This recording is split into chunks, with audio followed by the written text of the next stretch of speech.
চট্টগ্রামে বন্যা দুর্গত মানুষকে সহায়তায় সরকার সম্ভাব্য সবকিছু করছে। শুকনো খাবারের পাশাপাশি পর্যাপ্ত পরিমাণে ওষুধপত্র ও অন্যান্য জরুরি সামগ্রী মজুদ আছে বলে জানিয়েছেন অর্থ ও পরিকল্পনা মন্ত্রী আমির খসরু মাহমুদ চৌধুরী। সকালে চট্টগ্রামে পতেঙ্গা মাইজপাড়া এলাকায় বন্যা দুর্গতদের মাঝে ত্রাণ বিতরণকালে কথা বলেন আমির খসরু।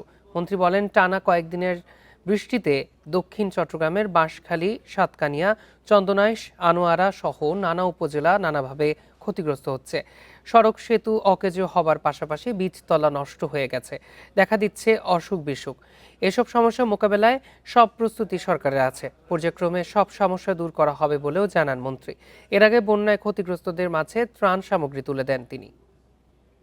আমরা ইতিমধ্যে 40,000 পরিবারকে চাল দেওয়া হয়েছে, 75,000 পরিবারকে শুকনা চাল, ডাল ইত্যাদি দেওয়া হয়েছে, প্রায় 40,000কে রান্না বান্না করে খাওয়ানো হয়েছে।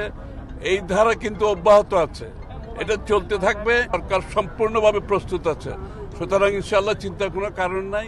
সর্বপ্রস্তুতি নেওয়া আছে এবং কাজ অব্যাহত আছে এবং